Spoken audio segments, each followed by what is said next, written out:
Jadi kalau sosokan disiplin itu bukan sunnatullah, saya jamin. Apalagi tanya saya, kenapa Gus terlambat? Mulai saya pulang saya. Tuhan yang Tuhan saja sebaik itu kok. Rektor sama badan wakaf kok sekeras itu gitu. Jadi ini bukan gojlok supaya jadi orang yang dekat Allah gitu. Jadi ditanya, wa ma tilka biyaminika ya Musa? Kamu bawa apa ke sini? Yang di tangan kanan kamu itu apa? Nah, bisa jawabnya ya lucu ya sederhana. Ini tongkat Gusti. Tak pakai menggembala kambing, tak pakai ini itu. Bisa masih bilang dan lain-lain. Kayak laporan keuangan dulu. Kalau susah nerangkan itu dan terakhir ditutup waliya fiha ma'aribu ukhra dan masih ada lagi yang lain. Di depan Allah. Kamu lapor audit di badan wakaf. Diterima enggak laporan lain-lain? Ini teman saya lama ini. Saya di UI itu sudah lama, cuma inginnya dikenal Allah, tapi sekarang malah dikenal rektor. Aduh, repot aja. Saya dulu dari anak Profesor Zaini itu mulai 2000, tahun 2000. Dekat sekali dengan saya. Sering ke rumah saya, ke kontrakan saya, karena diskusi tafsir. Dan saya ikhlas sekali, tidak ingin dikenal rektor, badan wakaf siapapun. Karena keluarga saya itu, bapak saya itu wali. Jadi kalau wali itu kepinginnya dikenal Allah. Tahu-tahu diturunkan derajatnya, disuruh kenal rektor, kenal badan wakaf. Jadi ini ada pemakhlukan. Ya, ada pemakhlukan. Turun dulu baru naik. Iya. Jadi saya artinya gini, saya di sini itu Sohibul Bait. Jadi tadi Mas Majdi itu keliru kalau nanti saya ngisi. Saya ini Sohibul Bait, nanti yang ngisi ini. Maksudnya seperti itu maksudnya. Jadi, karena tuan rumahnya saya Pak Wardoyo. Ya, ini tamu ya. Tapi ternyata pemakhlukan itu penting. Di dalam ilmu tafsir, di antaranya itu dikenal namanya Tanazzulatul Maulah. Allah itu menurunkan martabatnya. Allah sebagai Tuhan tentu tidak pernah menghutang kita, tidak pernah merasa dikasih, karena semuanya itu milik Allah. Tapi Allah untuk memotivasi orang amal, itu ketika Allah, Man dzalladzi yuqridu Allaha qardan hasana. Siapa yang mau menghutangi saya? Allah itu tentu tidak butuh hutang kita, karena kan semua milik kita itu milik Allah. Tapi supaya orang termotivasi amal, merasa superior, merasa heroik, saya mau menghutangi Allah, saya mau menolong Allah.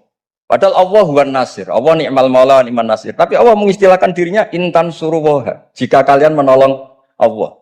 Wahal yahtaju ilan nasri, tentu tidak, Allah tidak butuh pertolongan kita. Tapi itu tanazzulan. Allah yang Tuhan saja menurunkan derajatnya untuk komunikasi dengan manusia. Artinya kalau saya makomnya sudah fana, kenal Allah, saya juga ikhlas turun derajat kenal rektor gitu. Jadi itu insya Allah tidak masalah. Gitu. Dan sampai pernah dengar ilmu hakikat itu memang gitu. Jadi saya ini memang sudah sering cerita ke Pak Fajar, Pak Sadeli, Pak Junaid. Saya ini sudah daftar, ingin jadi resi lah. Saya sudah nggak pernah keluar-keluar, saya di rumah ngaji. Saya ngaji kalau ngaji terus. Saya belum pernah nggak ngaji. Satu hari minimal ngaji 4 kali. Ngaji fikih yang saya sering itu fikih, karena mbah bahasa emang ahli usul fikih. Dulu pertama Profesor Zaini melibatkan saya ini cerita ke Mas Majdi itu gara-gara beliau itu profesornya itu sastra, adab, di Al-Azhar itu adab. Iya, Zaini. Orang tua dari rektor. Nah karena jurusannya adab, beliau memang pakarnya kalau menghaluskan bahasa. Tapi masalahnya di Quran kan banyak fikih juga, dan beliau cari ahli fikih. Singkat cerita, entah gimana ceritanya Allah yang mempertemukan ketemu saya. Nah, kenapa kita butuh fikih, tidak sekedar kesusastraan atau ilmu adab? Karena ada tafsir atau fikih dalam Quran yang mau tidak mau harus difikihkan. Misalnya begini, wa antasma'u bainal ukhtain. Kamu tidak boleh menikahi sekaligus mbak dan adiknya atau adiknya dan mbaknya. Jika Anda berpikir Quran itu hanya Quran, maka berarti apa boleh menikahi misalnya Sri dengan buliknya, Sri dengan budenya. Padahal tidak boleh juga. Tapi faktanya Quran hanya ngendikan wa antasma'u bainal ukhtain. Sebab itu zaman Rasulullah SAW sugeng itu nambahi wala binal mar'ati wa ammatiha, wala binal mar'ati wa kholatiha. Juga tidak boleh menikahi Sri dan budenya atau Sri dan buliknya. Dan kebetulan Nabi itu tidak menambahkan wala binal mar'ati wa jaddatiha. Karena kayaknya itu nggak usah dilarang ya, sudah lucu aja gitu. Masa kamu nikahi perempuan umur 17 terus minat mbahnya umur 70. Lah itu kalau sampai butuh dilarang ya Anda perlu berobat itu. Tapi kalau bule kan kadang masih menarik. Orang-orang kayak gini itu misalnya nikah umur 17, bulenya cantik umur 30, minat enggak?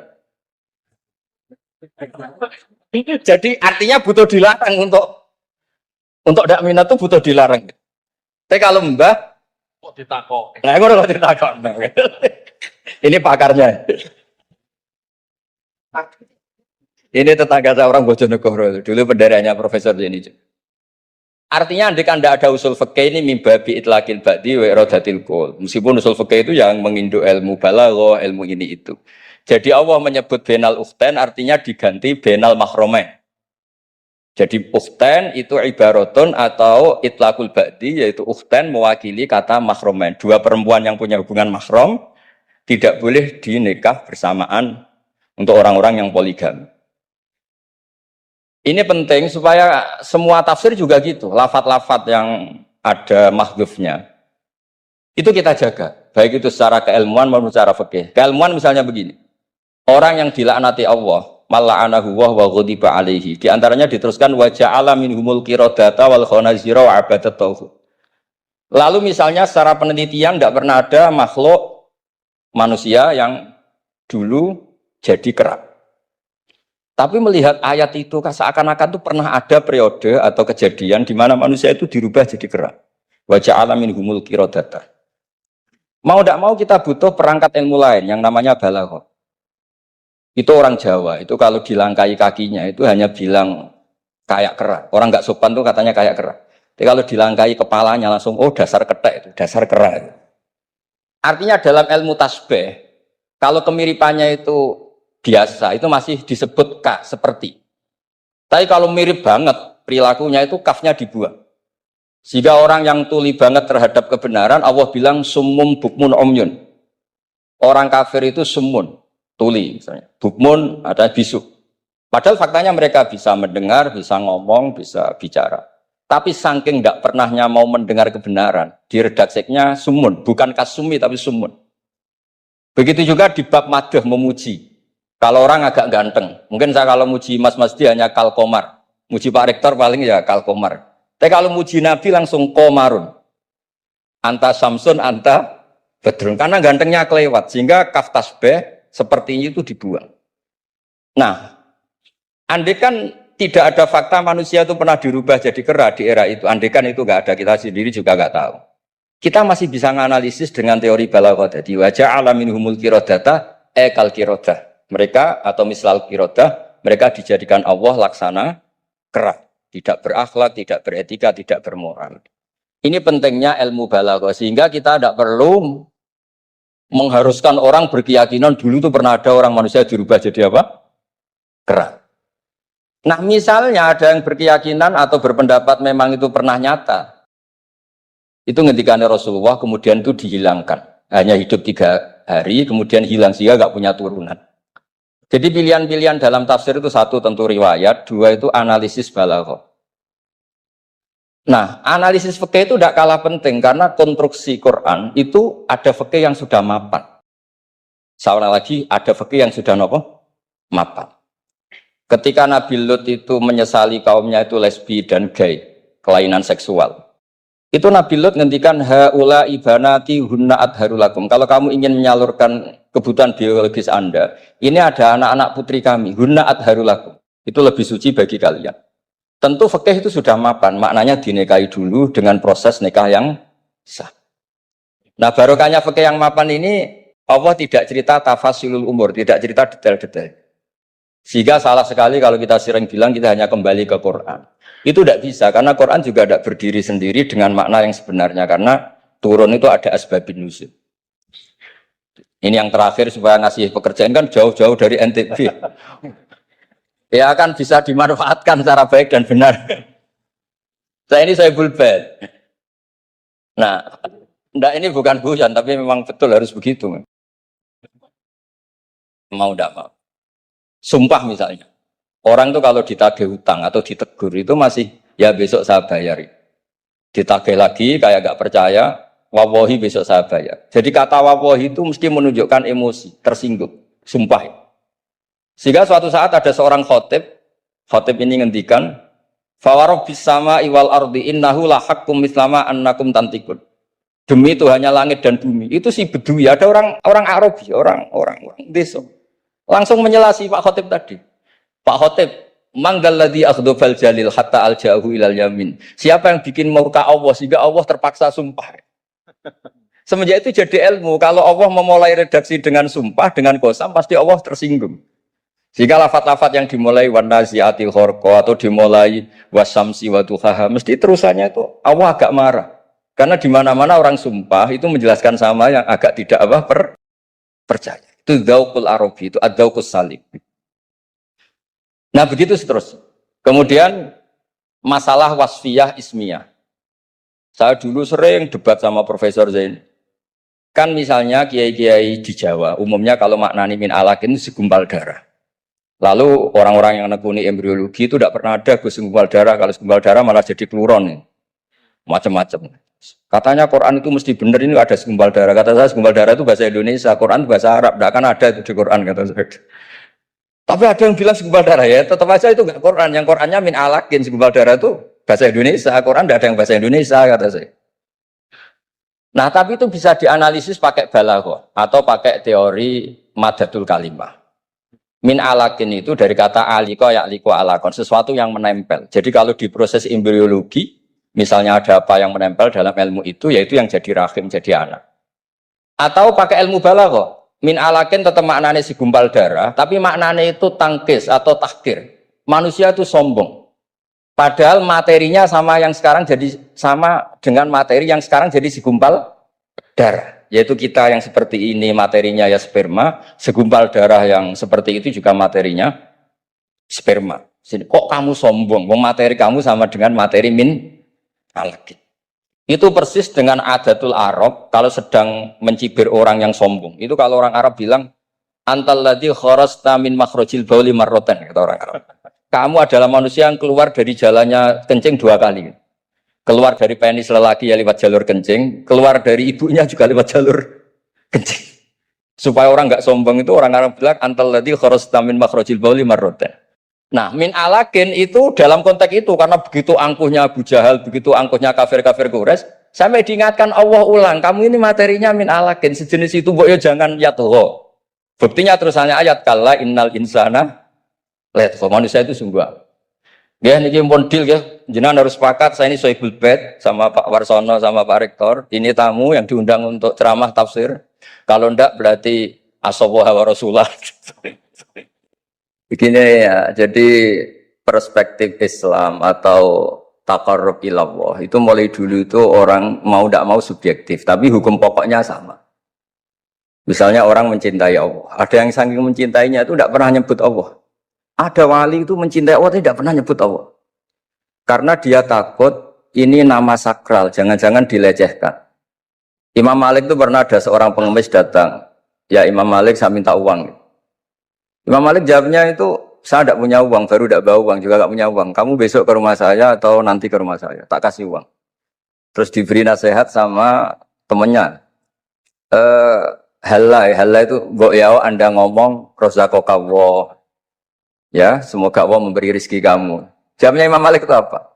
Saya masih hafal teksnya. Fa'ana ujillu ismallahi ta'ala. An askuro indaman yakrohu sama'ahu. Ada yang baca sima'ahu walau dimna jumlatin. Saya tidak mau nyebut nama Allah pada orang yang nggak suka nama itu, meskipun itu hanya secara apa itu eksplisit. Artinya kalau dongakno itu serang di duit jaluk duit kayak itu kira-kira itu. Wong saya mintanya uang kok dikasih apa? Doa. Jadi kadang-kadang orang cara mencintai Allah itu, lah ya bagi pengemis tadi rozaqallah itu maknanya kan nggak mau memberi kan?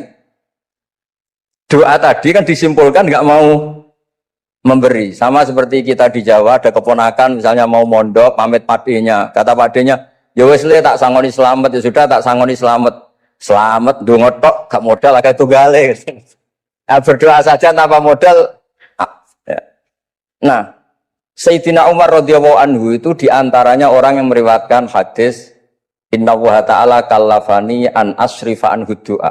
Allah memaksa saya, menugaskan saya supaya tidak semuanya itu dikonsultasikan kepada Allah Subhanahu wa taala. Sehingga banyak kiai kalau ada orang potongan rai mustajab, wajahnya itu tidak meyakinkan mustajab doanya. Iya saya ini miskin, utang saya banyak. Nggak akan dijazahi disuruh doa atau duha atau baca waqiah. Karena sekali itu dipraktekkan dan kita tahu potongan gak mandi, itu nanti nyalahkan institusi doa. Jute saya duha juga tetap miskin, saya doa juga tetap miskin. Daripada Allah disalahin, mendingan pon sing kerja tenanan.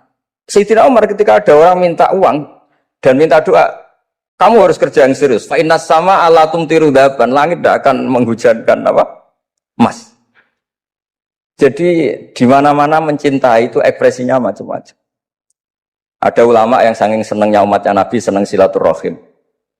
Ada ulama yang saking senengnya umat Nabi gak suka silaturahim dengan arti berkunjung karena itu dianggap mengganggu. Teman kita punya anak, punya istri, kadang pas harmonis kita datang terganggu. Saya pernah dolan di orang, pas tukaran sama istrinya. Itu berhenti dulu ada Gus Pak, nanti teruskan.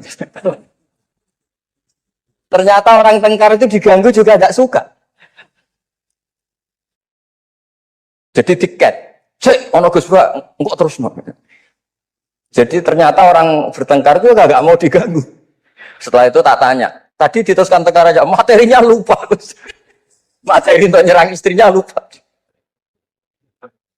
Nah, begitu juga zaman Rasulullah SAW. Banyak sahabat yang saking senengnya Nabi sering sowan, istifadah. Ada yang saking senengnya Nabi nggak sowan, takut ganggu. Nabi punya keluarga, punya anak, punya istri. Ada yang saking senengnya Nabi, kalau ketemu Nabi itu melihat wajahnya sampai dia tahu detail wajah Nabi kayak apa, rambutnya kayak apa. Ada juga yang sama sekali ditanya, sifli wajah Rasulullah, tolong ceritakan ke saya wajah Nabi itu kayak apa. Saya tidak pernah melihat wajahnya Nabi. Loh, Anda ini sahabat masa tidak melihat wajahnya Nabi? Ijlalan tasal kalau ketemu beliau itu hormat sekali sampai gak berani menatap mukanya. Sama-sama seneng, tapi ekspresinya beda. Saya kalau ngaji usul fikih di pondok saya sering cerita, fal yukrim dhaifahu fal yukrim jarahu itu Islam hanya memerintahkan ikram, memuliakan. Tapi prakteknya beda-beda. Di kampung kamu ketemu tetangga, tidak tanya itu sombong. Tapi kalau di kota ketemu tetangga tanya, namanya kepo. Dianggap ganggu privasi. Sama-sama maknanya ikram. Ibnu Abbas itu kalau sholat cepatnya bukan main. Katanya seneng Allah, munajat lah kok seneng cepat, berarti gak begitu seneng. Tapi Ibnu Abbas kebalik cara tanya. Kenapa kamu kalau sholat cepat? Setan nata-nata mau goda saya, ternyata saya selesai. Jadi kecelik. Itu juga ilmu. Ya artinya cara itu tidak usah distandarkan gitu ya, monggo lah, sementing ada sanatnya. Ada apa? Ada sanatnya. Ya saya seperti datang ke sini itu mungkin bagi Anda bagus. Wah Gus Pak persorawa alhamdulillah. Jari santriku, waduh gak ngaji meneh diganggu wong UII. Jadi Anda statusnya bagi saya pengganggu. Nah, itu juga yang terjadi di tafsir. Wasab'atin idza raja'tum. Ada pelanggaran tertentu di puasa, itu kafarohnya itu fasyamu salasati ayamin fil haji wasab'atin idza raja'tum. 7 ketika kamu pulang. Itu kata Abu Hanifah, 7 hari ini boleh dilakukan di kawasan Mekah. Asal selesai haji sudah. Tapi bagi Imam Syafi'i, pulang itu harus sudah sampai rumah. Sekarang saya beri pertanyaan. Ketika Pak Fajar ini acara selesai, terus dia pamit saya pulang. Gus saya tak pulang. Bagi saya dia sudah pulang, meskipun masih di jalan. Tapi bagi istrinya, istilah pulang kalau sudah sampai rumah. Lalu idza raja'tum itu pulang itu menurut siapa? Mas Majdi nanti ketika sudah pamit di bandara, kita bilang sudah apa? Pulang. Tapi kata istrinya, belum. Sama-sama istilahnya wasab'atin idza raja'tum. Ada kiai itu tidak pernah mikir Islam. Sama sekali. Sebenarnya sama Islam bukan main, tapi gak tahu mikir Islam. Ya, Islam agamanya pangeran, Gus. Mbok pikir keliru, ono sing duwe. Islam itu milik Allah, ya, mesti diurus sama Allah. Tidak usah kamu pikir. Allah sendiri nanti yang ngatur Islam. Ternyata saking tawakalnya nggak mikir. Ya ada juga yang mikir Islam semangat, malah keliru saking semangatnya. Ya macam-macam. Sama-sama mencintai Islam. Coba kalau kamu seneng sama anak-anak, anak kamu main pakai motor atau pakai ontel. Pilihannya 2. Kamu peduli, ayo kawal nanti kalau jatuh, ayo kawal sama pembantu ini nanti kalau jatuh. Itu ya bukti cinta. Ada yang enggak? Sembarno ae wis pinter. Anakku wis pinter, nak tiba tangi dhewe, anakku sudah pinter kan. Itu juga penghormatan pada anak. Jangan kira makna seneng itu harus terbentuk satu versi. Seneng anak ya nak dolan dikawal. Ternyata yang membiarkan juga bentuk penghormatan bahwa anak ini sudah Ya, terus yang masalah istikhadah itu masyhur itu di riwayat Hamnah binti Jahsh. Hamnah itu haidnya melebihi hari wajar. Terus sama Nabi sudah kamu saya haidkan sesuai tanggal yang sebelum kamu kena penyakit ini. Itu kamu anggap haid, lainnya kamu anggap istikhadah. Itu istikhadah paling gampang. Ikuti saja fatwanya Imam Syafi'i. Jadi misalnya Januari kok 6 hari, Februari kok sampai terus mulai ada penyakit sampai 1 bulan keluar darah, Maret keluar darah, itu kata Imam Syafi'i ngikuti riwayat tadi, sudah kamu fatahayadi, terus sitata ayam, ausapata ayam, terus Nabi ngendikan, kamu menghaidkan seperti bulan-bulan sebelum kena penyakit istihadah. Lainnya di istihadah. Itu namanya rudat ilal adat. Jadi supaya tidak ribet pakai tamyiz diukur. Ini darah ini lebih kuat dibanding ini, yang lemah tidak kayak yang tukang delok ya sopo gitu. Apalagi yang ditanya itu lelaki gitu tuh. Oh, itu kan ya agak repot lah, cobalah agama ini tidak perlu repot-repot seperti itu. Jadi ini sebagai senior saya kasihan sama Pak Junet ini. Harusnya beliau nanti yang kena hisab pasti Junet. Jabatannya mau, tanggung jawabnya nggak mau. Ya tapi kebetulan ada orang baik di sini ya, alhamdulillah saja. Kalau ketemu saya tuh cium tangan bolak-balik. Tapi niatnya kayaknya mau supaya saya mau backup gitu. Nah ini yang satu pertanyaan Mas Wasdi ini masih kan 3, saya jawab 2 kan. Saya berkali-kali cerita di Quran itu wonten ayat sing agak unik, pemahamannya agak unik. Gini kok ayat maka na Ibrahimu Yahudiyya wala Nasrani. Ibrahim itu yora Yahudi, yora Nasrani. Itu saya tidak akan bosan-bosan nyampaikan itu. Niku boten sifatu madhin tapi sifatu raddin. Bukan madh, bukan muji. Terus padha karo muni Gus Bah iku ya ora maling, ya ora bajingan, ya ora lucu. Lah Nabi Ibrahim mau digelari pangeran ya ora Yahudi, ya ora napa? Nasrani. Itu memang benar-benar aneh.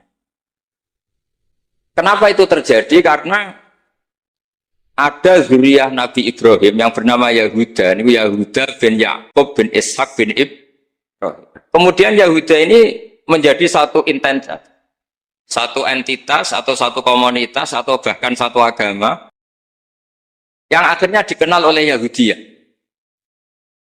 Berhubung anak putune Yahudi, wong bayangno Ibrahim nggih napa? Yahudi.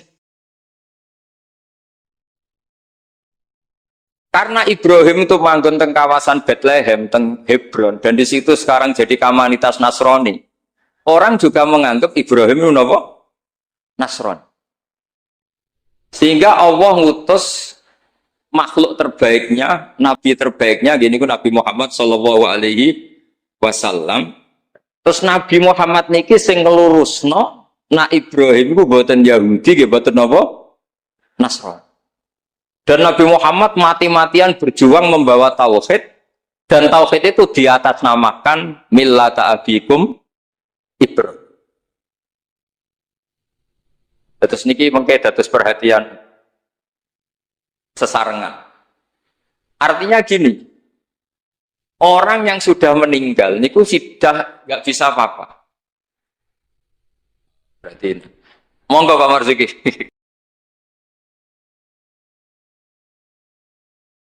Monggo Pak Marzuki samar monggo.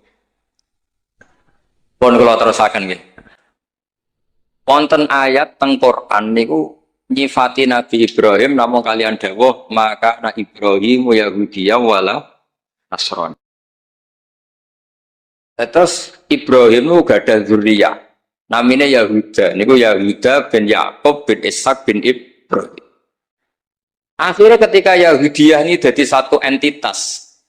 Entitas itu sakit agama, sakit marga, sakit nama kerajaan. Itu orang mengira Ibrahim itu Yahudi karena entitas setelah Yahuda itu mengidentitaskan Ibrahim atau menstatuskan sebagai nama Yahudi. Nasrani juga sama karena kebetulan agama Nasrani lahir di Yerusalem, di kawasan Hebron, di Bethlehem. Kemudian orang menstatuskan Ibrahim itu ya Nasrani. Karena mayit ini orang yang sudah tidak berkutik. Sehingga kalau dzurriyyahnya mayit ini menjadi pilihan tertentu, memilih pilihan tertentu, maka akan menstatuskan mbah-mbahnya. Sehingga saya berkali-kali bilang sebetulnya adat di Jawa itu salah. Anak numpang keramat baik, keramat gandul itu salah. Sebetulnya kalau dalam tradisi leluhur Arab itu dibalik. Kama tasyarrafa bi Muhammadin adnanu.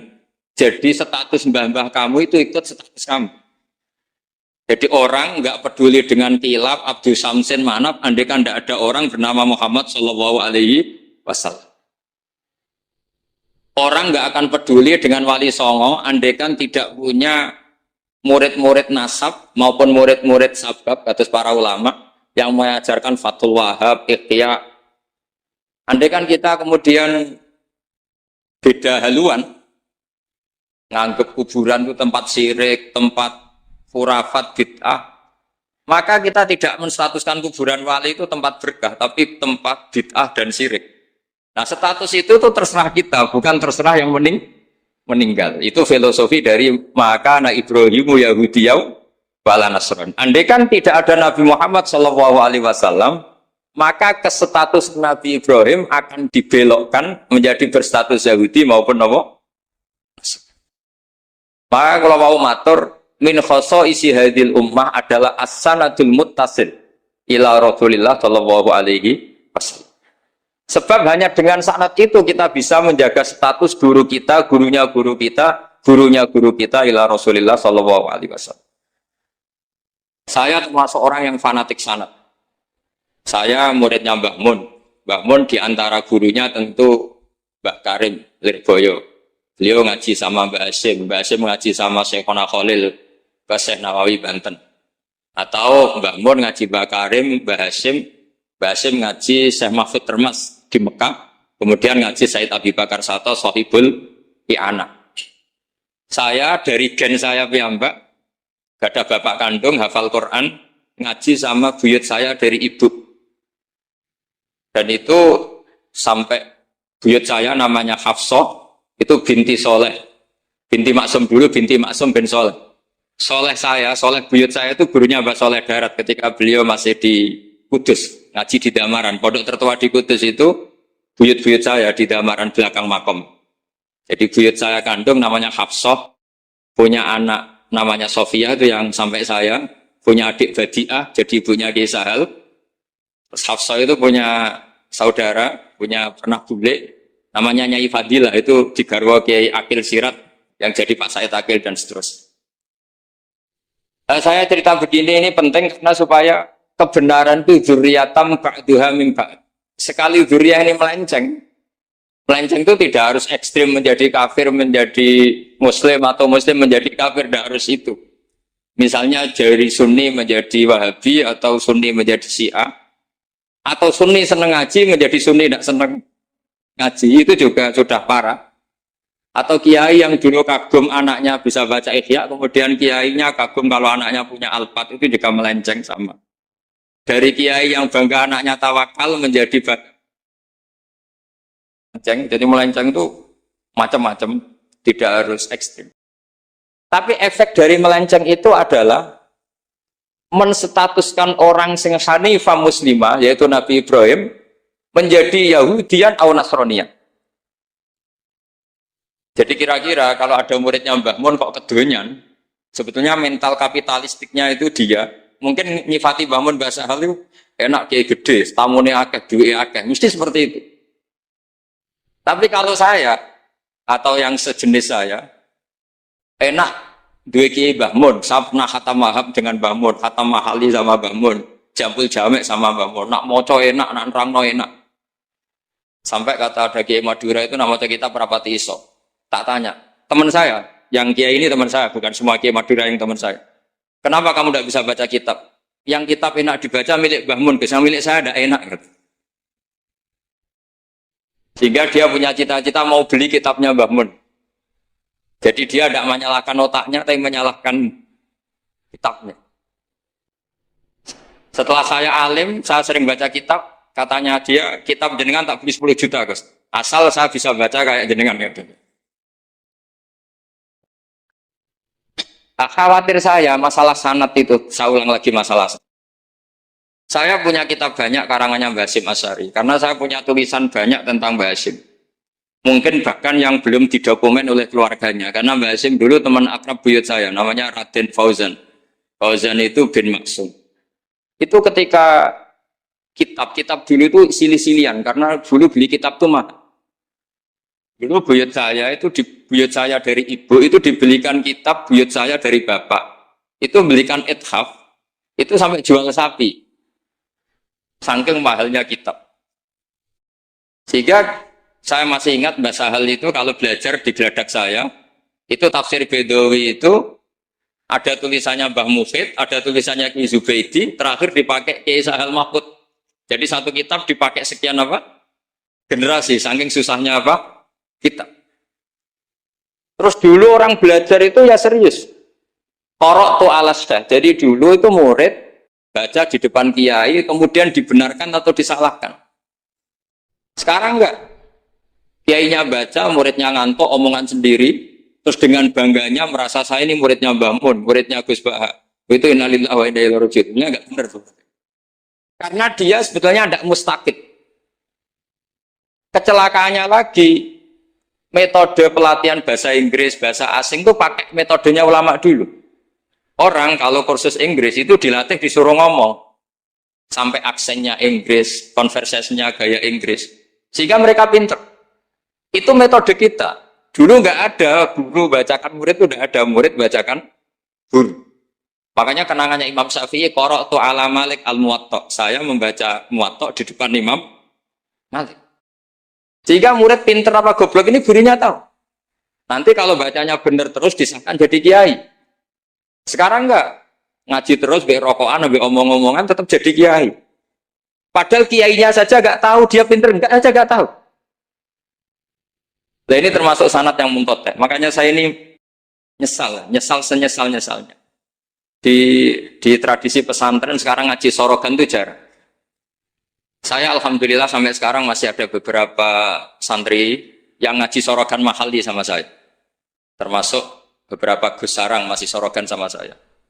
Karena Mbah Mun tuh gak mau ngasih sanad kecuali sorogan. Jadi dulu saya ngaji sama Mbah Mun, cucu kandungnya Mbah Mun mau sanad mahali gak langsung Mbah Mun, harus lewat saya. Karena Mbah Mun sudah tidak sorogan mahali karena sudah sepuh. Nah pentingnya sorogan itu orang mustakil, murid ini mustakil, bacanya apa ini mustakil. Jangan sampai ngalami misalnya ada murid tanya, Gus, walam tarjiman itu maknanya apa? Saya yang kecelok orang alim saja nggak tahu maknanya lam tarjiman. Setelah tak lihat ternyata di bab khed walam tarodaman, dia baca langsung lam tarjiman. Yang bingung. Kok saya sampai apa? Madatul kalimah dari apa, mustaknya apa, soroknya. Akhirnya saya coba kitabnya tak lihat, ternyata walam taro daman. Dia bacanya langsung lam tarjiman. Itu banyak sekali. Nah makanya saya mohon di dukun ini, orang-orang yang alim atau ustadz alim itu harus tetap ada tradisi ngaji sorogan. Terutama bagi khiyaru ahli, orang-orang pilihan. Dulu sahabat ngaji Rasulullah Quran itu ya sahabat yang baca. Dulu saya ngaji Quran, setor Quran min awali hatta akhiri, ya saya yang baca. Beberapa kali saya baca kitab di depan Mbah Mun, di depan Gus-Gus, di depan kiai-kiai saya. Dia kiai dulu itu tahu ini sudah alim, ini belum, ini setengah alim, ini setengah waras, ini tidak waras, itu tahu. Karena kelihatan sekali, tingkat naifnya itu kelihatan sekali. Misalnya ada anak baca misalnya begini, An Abdillahi bin Amrin. Itu gurunya pasti tahu. Lucung kok Amrin ada wawunya, berarti benar. Misalnya An Abdillahi bin Umaro. Itu gurunya langsung tahu. Nah sekarang itu enggak. Murid itu hanya mendengarkan, sehingga kadang-kadang ada orang itu baca Ibnu Ubay bin Ka'ab. Itu dibaca Ibnu Abi. Anaknya bapak ini senrak kowe cung. Jadi ini kecelakaan seperti ini nggak boleh terjadi. Ada lagi murid yang tanya gini, ini setengah pinter tapi ya setengah goblok. Saya pernah sorogan fikih ditanya, tidak boleh nekai zaujatul ab. Saya ulang lagi ya. Wala tangkiku manakaha abaukum minan nisa ila matat salam. Tidak boleh menikahi istrinya bapak.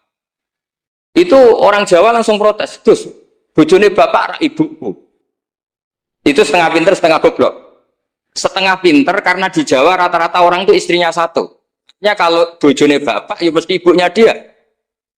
Tapi kalau dibaca di Arab, wong Arab bukan bojone papat, sing telu gonta-ganti sehingga bapaknya ini kadang pernah nikah sampai 10 orang.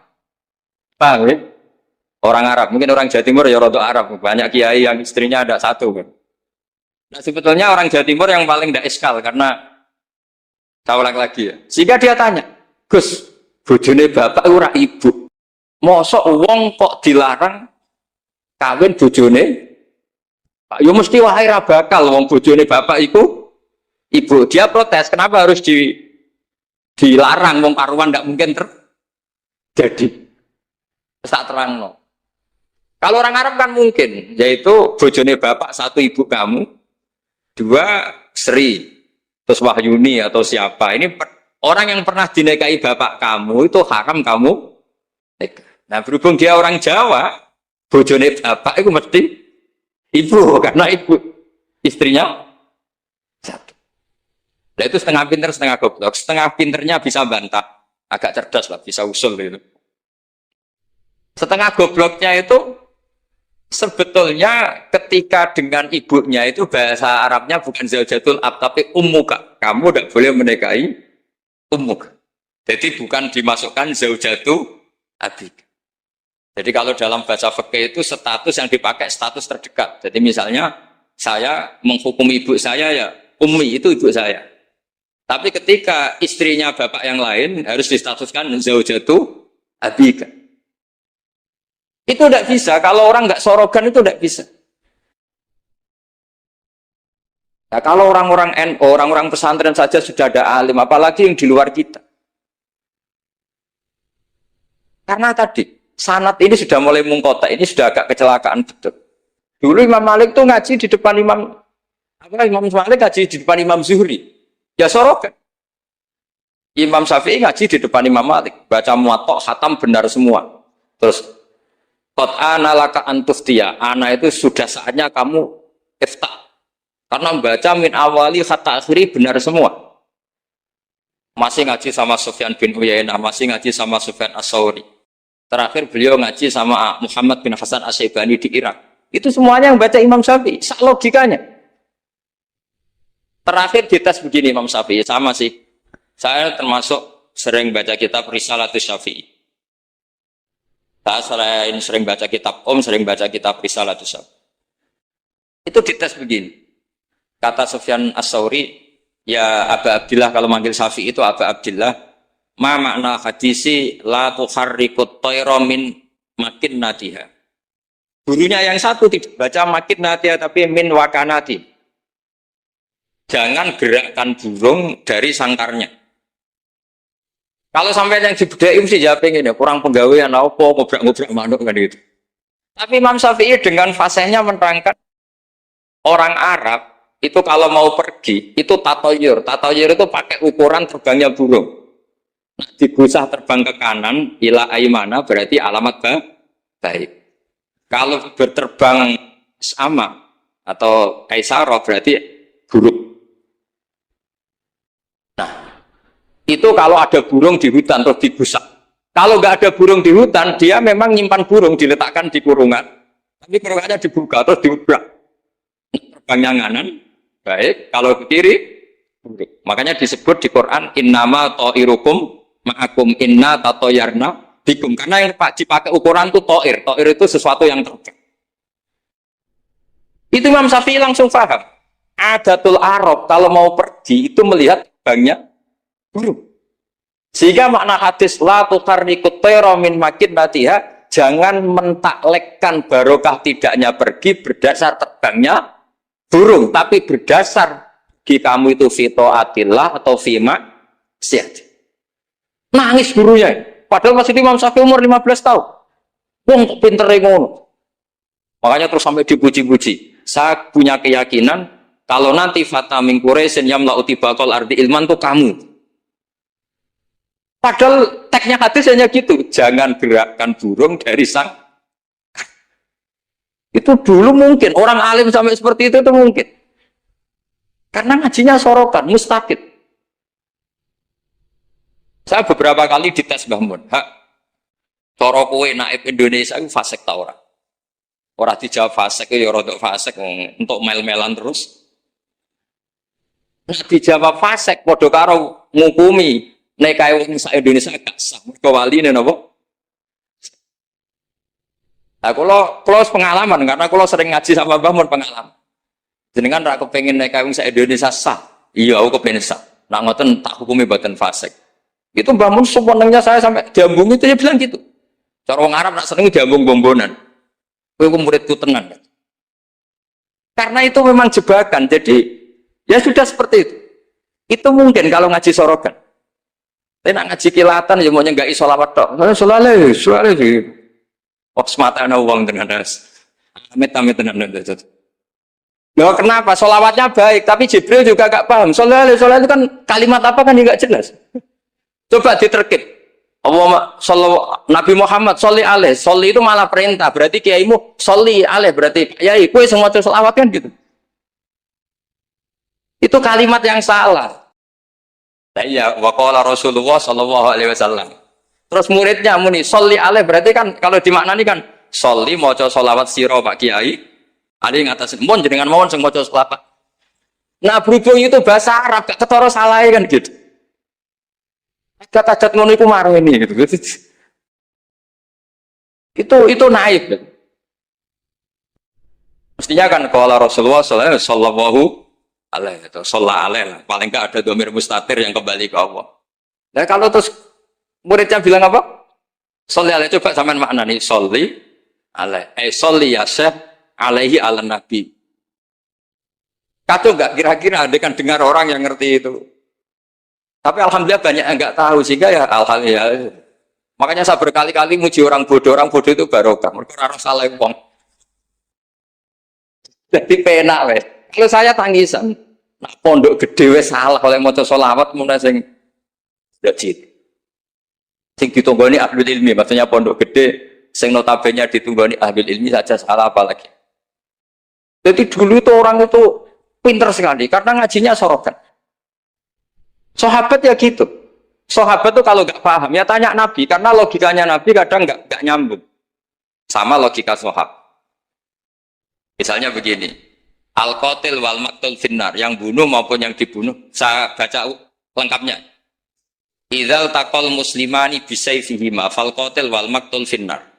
Jika dua orang muslim perang sama-sama membawa pedang, maka yang bunuh maupun yang dibunuh di neraka. Sahabat tuh iskalnya hadza al-qatil. Oke lah kalau qatil finnar, kalau pembunuh di neraka normal ya Rasul. Fama balul maqtul. Lalu dosanya yang terbunuh apa? Wong dia korban, dia maktul, dia dibunuh. Jawabannya Nabi, innahu kana harison ala qatli sahibi. Dia maktul, oke, dia maktul, tapi mentalnya qatil. Artinya gini, yang terbunuh itu mentalnya qatil apa maktul?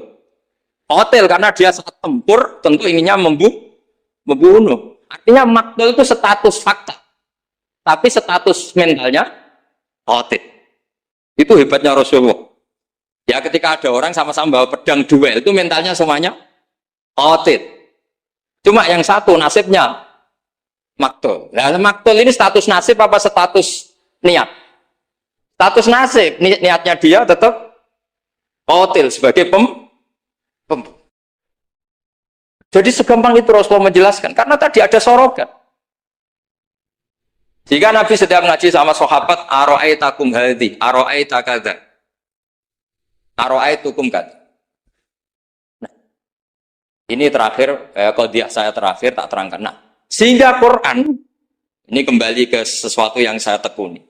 Sehingga Quran itu mengajak orang itu berdialek dan sering ada kata aruni, kul ara'aitum. Kenapa demikian? Karena nggak boleh orang itu menerima ilmu itu karena dicekoki guru. Dia harus bisa berpikir sendiri. Jika Allah kalau ngendikan, nggak apa-apa selain saya sebagai Tuhan nggak apa-apa kata Allah. Kamu bilang Yesus Tuhan nggak apa-apa, Firman Tuhan nggak apa-apa. Tapi kata Allah, aruni madza khalaqu minal ardi. Tapi tolong tunjukkan ke saya prestasinya Fir'aun apa? Apa ketika saya bikin langit dia ikut menciptakan langit? Apa ketika saya bikin bumi dia ikut menciptakan bumi? Aruni madza khalaqu minal ardi am lahum syirkun fis.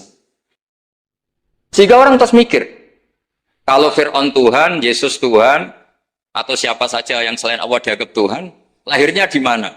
Oh, Yesus lahir di bumi. Bagaimana mungkin lahirnya di bumi tahu-tahu menuhani? Fir'aun ketika merasa Tuhan, Musa ditanya, Tuhan kamu siapa? Rabbus samawati wal ardi, yang nuhani langit dan bumi. Terus kata Fir'aun, ya Haman ibn li sorhal ali abluhul asbab. Sudah, saya mau bikin piramida, mau lihat Tuhannya Musa. Terus soal di bumi kata Fir'aun, ma'alim tulakum min ilahin wiri. Saya jalan-jalan kemana-mana, setahu saya yang dituhankan saya, kata Fir'aun. Nabi Musa ganti argumentasi bilang, Rabbukum wa rabbu abaikumul awwalin. Yang nuhani nenek moyang kamu. Itu semua hadirin langsung sadar. Iki nak Fir'aun pangeran, buyute radi pangeran, kan pangerannya datang terlambat. Fir'aun punya bin. Wong Fir'aun itu nama gelar kayak Hamengkubuwono.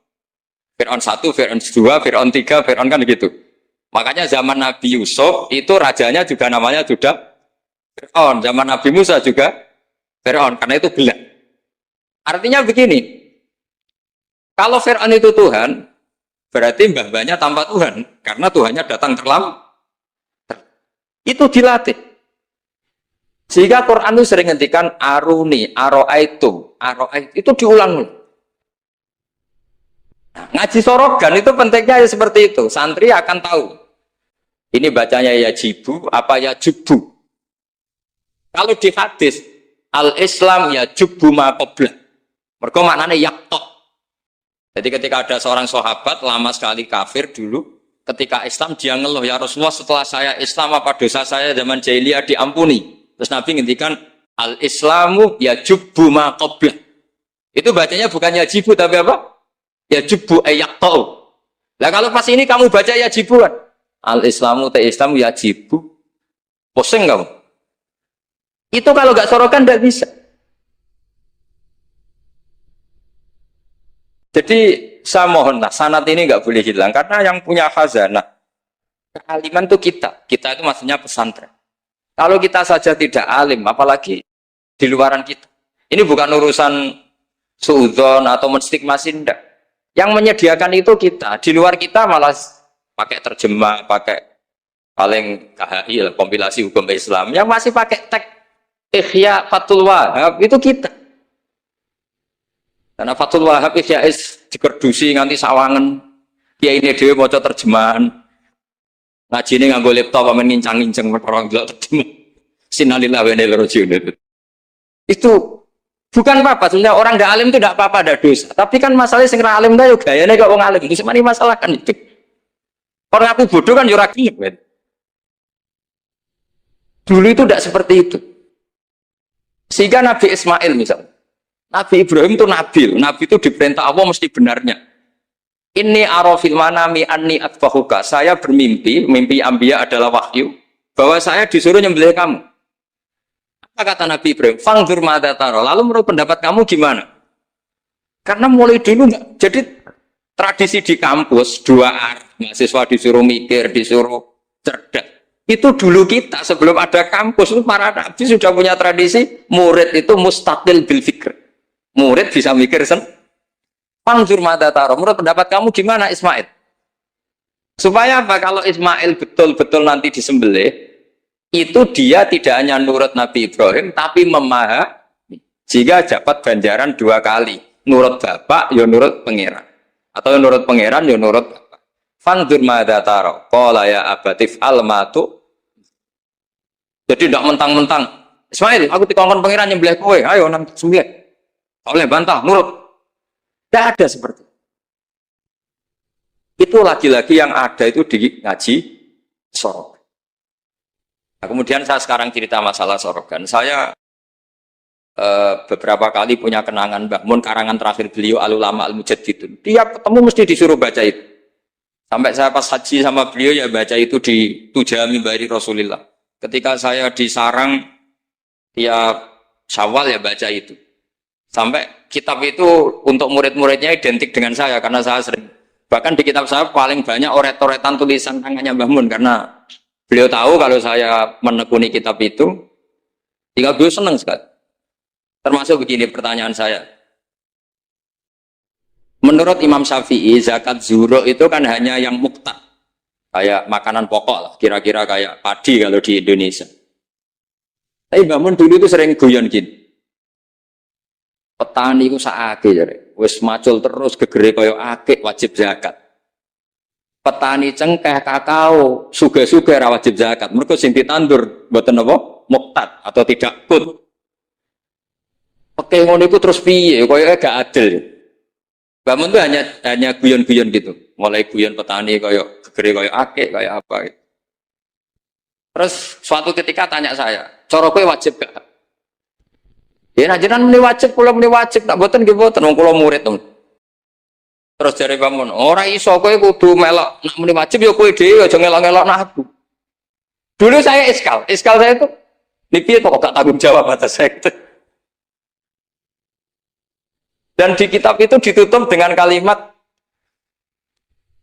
man wal qudwa li hadil ummah ay yuftiya bima wal aslah di hadil ummah. Jadi orang yang menjadi panutan umat harus berfatwa sesuai al-aslah li hadil ummah. Saya masih tanya lagi, lo al-qudwah li hadil ummah itu jenengan?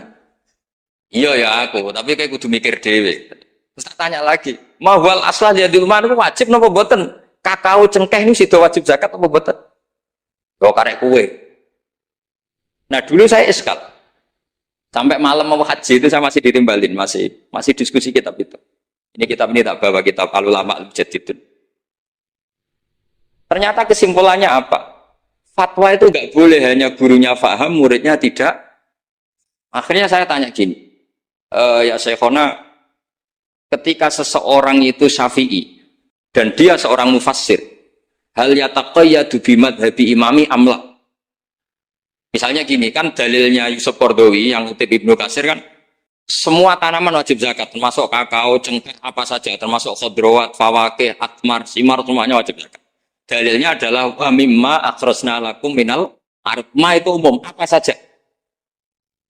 Nah, pertanyaan saya ke Mbah Mun, apakah seorang mufassir itu terikat madhab imamnya sehingga yang umum menjadi hanya yang muqtad? Apa tetap bebas karena ma itu umum? Terus ya beliau mau gejol-gejolkan ya, tapi yang beliau sempat komentar al-fawakih wal khodrowat sekarang saru iktisodian secara ekonomi lebih prospek, harusnya wajib zakat.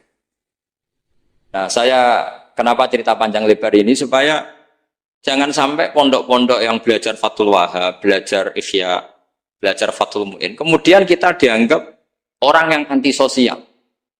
Petani melon kaya, petani tebu kaya, sudah kaya tidak wajib zakat karena yang ditanam tidak kut.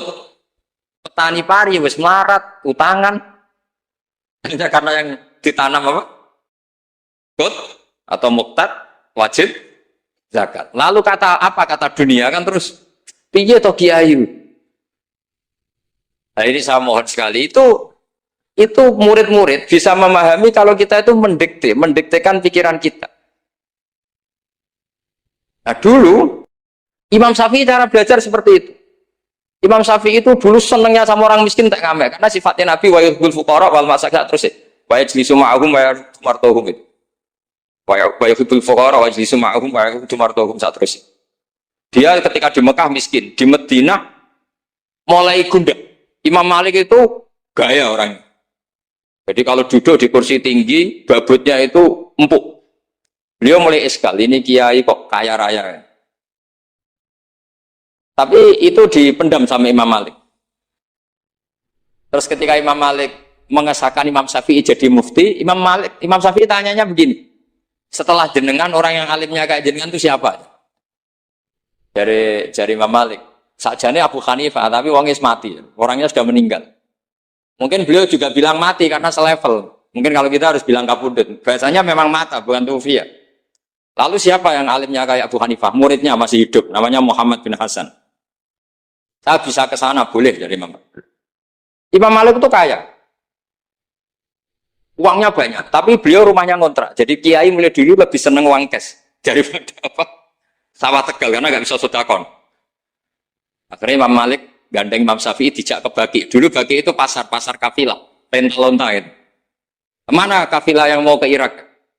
Oh saya ya Imam Malik, dibayari sama Imam Malik ini antar sampai ke Baghdad, sampai ke Kufah. Sampai ke Baghdad. Dulu namanya Baghdad dulu ya Baghdad, Kufah, Basrah. Belum ada nama Irak. Terus Imam Syafi'i disangoni uang tuh banyak. Nah saya hitung tuh sekitar hampir 40 juta. Karena satu dinar kan sama dengan 4,25 gram. Ada yang mengatakan 4,20 gram. Nah saya hitung tuh sekitar 40 juta. Imam Syafi'i mulai iskal. Kiai melarat sing tak belor atau nyangoni, kiai suge nyangoni terus. Mulai rubah pikirannya. Ternyata kiai suge itu ya manfaat gitu loh. Dulu dia pengagum kiai melarat karena zuhud, bebas hisab, jadi hisab apa nih orang dipopoan itu terus. Bareng ngaji di Irak, di Baghdad itu, di Kufah, karena dulu itu satu kawasan. Ini perlu saya sampaikan, jadi dulu Kufah itu bukan nama kayak sekarang, Baghdad Irak. Jadi saya beri contoh sedikit ya, perubahan bahasa. Dulu yang namanya Israel itu kalimatul madhin. Karena Israel maknanya hamba Allah.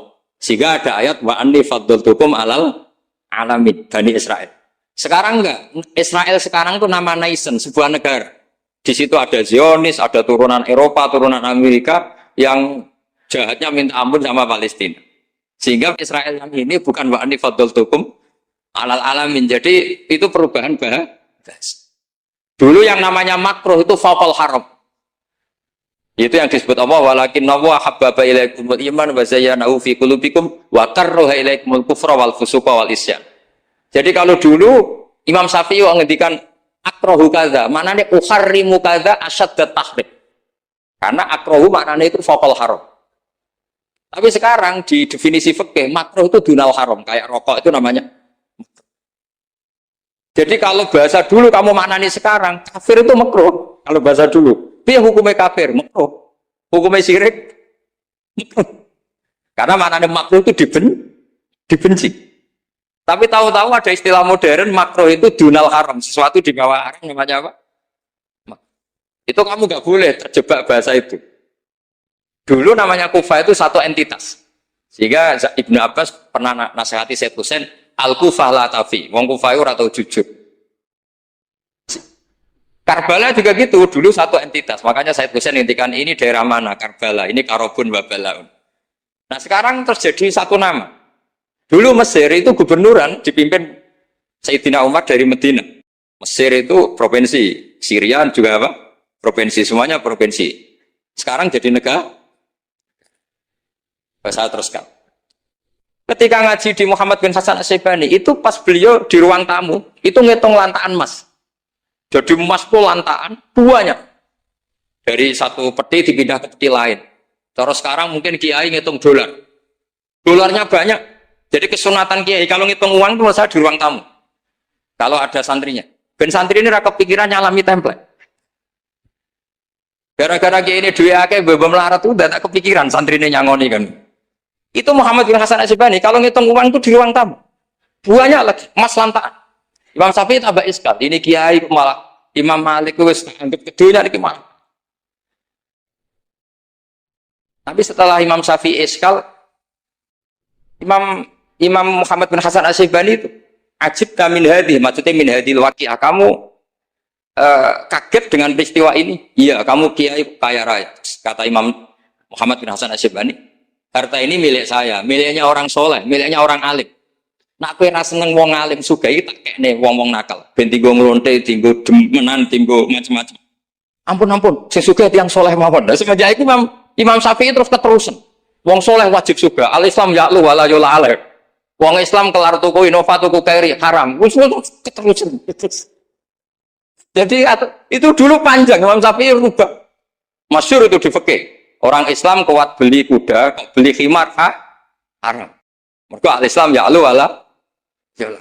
Jadi kira-kira kalau sekarang orang Islam kuat beli Innova, kok numpak beli keri butut itu haram karena dillah. Itu kehinaan. Semenjak itu Imam Syafi'i itu pinter. Pinter dia. Iya. Nak kiai tak haramno sugih. Terus sing sugih wong fasik yo repot dunya. Kiai tak haramno jabat, sing jabat wong fasik. Amen perda nglindungi tempat-tempat mak. Iku ya terus repot. Nah, sanad itu sampai Imam Ghazali. Termasuk yang tak baca kak saya ketika bela Mbah Mun Al-Intisar lima Daibi Syaikhina itu saya bela diantara adalah ulama harus punya pangkat supaya otoritas itu dimiliki orang soleh. Terus wa amal izu wal jafa bihi ma yatfaul insan anafsi adil fatrus. Ada yang baca fabihi, kalau fabiya domirnya mufrad. Semenjak itu kakak saya pernah wakil bupati, Kiai Roba pernah bupati, Gus Yasin putra Mbah Mun wakil gubernur. Itu panjang, sangat pemikiran seperti itu tuh panjang. Kalau kiai tidak boleh jabat ya biar yang jabat orang fasik, nanti perdanya menguntungkan ahlul fiqih. Dan seterusnya dan terus. Dan itu ulama dulu bisa menerangkan dan memahamkan pada murid-muridnya karena ngajinya soro. Sekarang enggak ngaji ya kayak seperti ini. Makanya saya diundang itu termasuk kiai paling sulit diundang. Wis masyhur. Andai kan Kiai Roba tidak datang ke saya sendiri, mungkin saya tidak datang. Terus tenang yakin ya sih kalau datang. Saya itu hanya mau datang ke pernah sepuh. Ternyata pernah sepuh ya banyak jadi wah mata nobong itu. Saya nanti itu ke Kiai siapa itu? Kiai Jamal itu kan iparnya Basal itu sepupunya Mbah saya. Mbah Jamal itu abahnya Gus Rozenda. Saya tiap bulan kan ngajar di pondoknya Mbah Sahal. Karena memang sepupunya Mbah saya. Kemarin di Termas. Jadi pernah sepuh ternyata banyak. Makanya ini yang nom-nom tuh haram ngundang saya. Ini sudah tak maklumatkan. Karena logikanya jelas lah. Aturan santri itu hormat mbek sing sepuh. Nah, kiai nom ngundang aku itu dosa. Kok ngatur sing luwih tuh, wah. Jelas dosa, cara fikih jelas dosa. Apa meneh nom kalah pinter tambah dosa ngatur wong alim. Wes jelas cara fikih seperti itu. Kamu enggak boleh bantah hukum. Nah, kira-kira hukumnya gimana? Wong bodoh ngatur wong alim, kira-kira hukum gimana? Kira-kira dosa ndak? Dosa yakin dosa itu. Jadi sanad ilmu itu terjaga sampai seperti itu. Ada dialek. Akhirnya Imam Ghazali menulis di kitab tentang syukur, juga di kitab masalah salatin. Jangan kira Nabi setelah jabat, yaitu menguasai Mekah dan Medina, itu pahalanya kalah ketika Nabi yu'da wa yudrok, ketika Nabi disakiti. Kenapa begitu? Nabi ketika disakiti, diusir di Mekah, ganjarannya Nabi tetap hanya sabar tok. Oke, sabar itu mendapat pahala. Tapi ketika Nabi puasa, maka ganjarannya Nabi bukan lagi sabar, tapi mengatur Mekah supaya layatufu bil bait uryanun wala kada wa kada. Itu harus steril dari berhala. Itu enggak boleh ada orang telanjang toa. Artinya apa? Dengan Nabi berkuasa bisa menertibkan aturan yang menguntungkan syariat. Artinya apa? Ya sudah seperti itu. Semenjak itu terus Imam Syafi'i, wah nak ngono wong Islam ora oleh kalah. Ya terus keterusan tadi di fatwa-fatwa pakai apa? Syafi'i. Nah, semenjak itu terus mungkin Kiai jabat dulu Mbah Hasyim punya putra Gus Wahid di menteri apa? Agama. Karena menjaga madzhab ahli sunnah apa? Wal jamaah. Kalau menterinya tidak ahli sunnah kita juga repot. Pak misalnya ada pelaturan menteri, ziarah kubur itu bid'ah, dalilnya ini. Terus disosialisasikan ke semua khotib. Pusing zaman kan? Tapi kalau yang jadi menteri kelompok kita sendiri kan ya sudah dianjurkan biar ingat mati. Tapi kalau yang maklar ziarah ya dianjurkan supaya dapat selisih ya macam-macam lah. Kalau niatnya orang macam-macam. Tapi yang jelas itu efek dari kebijakan ini luar biasa. Jika semenjak itu Imam Syafi'i ngarang bolehnya orang soleh kaya, bolehnya orang soleh aja. Jadi itu panjang dialek itu. Dan dialek yang panjang ini muridnya tetap paham karena lewat pemahaman yang benar, sorogan tadi. Itu istilahnya Nabi Ibrahim, fangzur madza. Ini mulai hilang, makanya saya mengutarakan sesuatu yang mulai hilang. Cobalah dihidup-hidupkan lagi. Untuk anak-anak kiai, cobalah tetap sorogan. Saya alhamdulillah dulu menangi sorogan. Sekarang beberapa gus ya masih ada yang sorogan sama saya, sama guru-guru yang lain di beberapa pondok ya masih. Itu harus diteruskan. Karena itu sanad muttasil ila Rasulillah sallallahu alaihi wasallam. Masyhur itu. Ketika Abdul bin Mas'ud mau ngaji sama Nabi, Iqra' alayyal Qur'an kata Rasulullah. Aqra'u 'alaika unzil mos kula sing maos Nabi kan Quran diturunke ning jenengan. Inni uhibbu an asma'ahu min ghairi. Aku seneng nek maca wong liya. Abdul bin Mas'ud mulai baca surat Nisa. Baca sampai ayat fa kaifa idza ji'na min kulli ummatin bi syahidin wa ji'na bika 'ala haula'i syahida. Faidan ainahu tadrifan, terus Nabi nangis. Tapi intinya itu ada sanad bahwa murid yang baca. Kulo kagum Islam dari segi ilmu. Kulo kan nentuni ilmu ya. Mungkin kalau orang lain kan kagum Islam karena apanya. Kalau saya itu pengagum ilmu. Cek orang agama sejujur Islam. Kok dibatas? Misalnya sholat ya dibatas. Kemungkinan rasa ya dibatas. Kemudian ya mungkin rasa. Di fair orang kok sesuatu. Kayak gue kemungkinan beli rokok ya dibatas. Kemungkinan beli rokok sih dibatas. Padahal aslinya kan mariati cilik. Apa ya dibatas? Secara ilmu dibatas. Yang rabi lah ya. Lagi wali matul ursi ya. Lagi seneng-senengnya rabi. Dibatas kemungkinan. Lah iku kadang sing ngangkat wae jek uzawi juga. Allah ma'amarakawa bihi. Berarti ma'amarakawa. Itu termasuk kategori ma'amarakawa. Ini kasih biasan maksudnya. Iya kan nak di mana nih kan uzawi juga ngaweno ingsun ka ing sira. Atau bakal ngaweno ingsun ka ing sira. Lama sesuai ngatasé perkara amarakawa bihi. Tak rabekno sesuai aturan sing diperintahno Allah. Aturan itu kemungkinane mau loro. Terus sing apik pegatan ya. Terus gue muni oke. Itu mobil itu ya apa? Mobil itu atas wijar. Itu kan urung-urung mesti berkas pegatan. Khutbah ini kan mau walas tamisnani walas fariqali illa biqadari wa qadar wa kita biminallahi. Nah, kaum Kristen enggak nerima itu. Padahal nyata. Mulane cara Fathul Mu'in kan ada hal-hal yang disunat atau pegatan. Misalnya di bojo sing sayatil khuluq sing ndak mungkin disabari. Tapi kalau sekedar sayatil khuluq harus kamu sabari. Kok wong wedok salihah kok ning kalau bil asam nadarane koyo gagak nak putih sing gampang gagak sing suwine putih sithik. Arwan putih jelas malah ono niku cok paci ora hatam. Gak sing ya kan Ikhda jana kehibaya, nak gagak putih akeh, sing burdin akeh. Sing gagak, sing suwiwine. Cinta situ, malah angel golekane. Ngenteni gagak salah gen. Yo ana Mas gagak putih hanya ono, tapi nak putih jenis malah banyak. Karena jenisnya kayak perkutut, nah jenisnya putih kan malah ono. Ya rumah ya, jadi nak mana nih Quran ini pesannya Mbah Mun tafsir itu ya mari pinter, tapi ya coba imani di bab tertentu karena tadi kalau diimani takutnya itu pilihan apa? Iya. Misalnya kalau dalikal kitab bulan ribafi, misalnya dalikal kitab nak Imam Suyuti kan nafsiri kan alladzi taqra'uhu ya Muhammad, ini kitab yang kamu baca.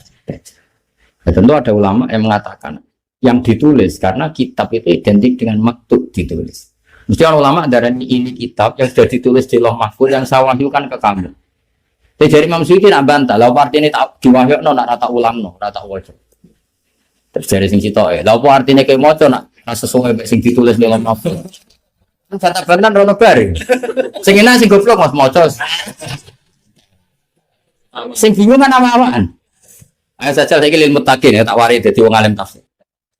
Kitab ini memberi petunjuk bagi mereka yang takwa. Itu kan jelas keliru kalau kayak mana nih. Jadi Quran ini manfaat kanggo sing takwa. Ya keliru. Umar ketika masuk Islam takwa sik, tak masuk Islam sik. Ya iya, zaman dekne krungu Quran iki posisine wis takwa ta cek kafir. Cek kafir, tapi krungu surat Toha masuk Islam. Langsung masuk Islam. Makanya ana sing darani lil muttaqin kedhe wong sing wedi dosa kafir. Kok takwa sing nganti nglakoni semua perintah, ninggal semua larangan. Dan ini kafir bisa masuk Islam lewat Quran. Kan urung dadi mutakin. Ayo ki milih manut dia. Lho kira ana rasane dadi mufasir. Kalau kan kita tafsir tak waca wae dadi. Ayo ki mana? Manane mutakin kan wong sing wedi ae. Bisa alami. Nanti nak kowe meneli mutakin kudu sing takwa iku binti salil awamir pasti nabi. Lah zaman Umar Quran diwaca kafir. Cek kafir, cek takwa. Abi milih di mana? Ana sing ulama manani ngene, lil muttaqin kedhe wong sing takwa ae wirihim. Lan liyane sing takwa. Nak tepaan yang kok dadi iman. Alasannya masuk akal. Li anna wa ta'ala yaqulu fi ayatin ukhra hudal linnas. Wah, dibantah orang kena. Imam Qurtubi muni lil muttaqin ku iktifa lil muttaqina wa wirihim. Fa inna wa ta'ala yaqul fi ayatin ukhra hudal linnas. Ora kudu muttaqin. Milih ndi? Kowe ora mulane latihan dadi wong alim aja men pidato ora tau sing.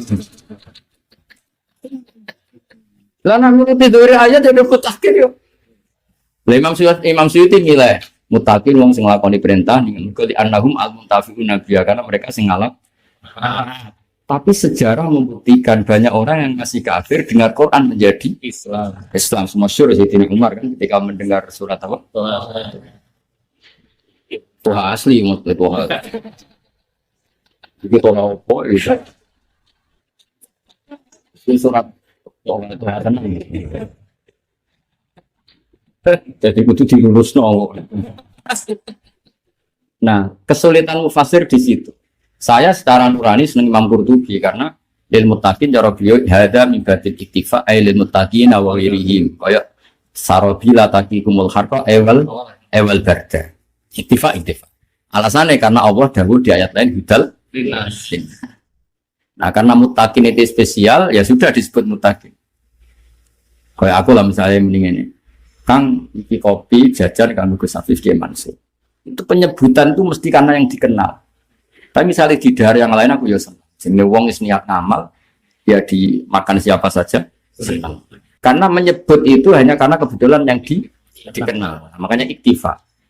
Apa? Iktifa itu ngalap cukup di dzikri ahadi juz'aihi. Jadi salah satu juz disebut, kemudian yang lain dianggap ikut. Misalnya kayak Kanjeng Nabi misalnya kok takoki.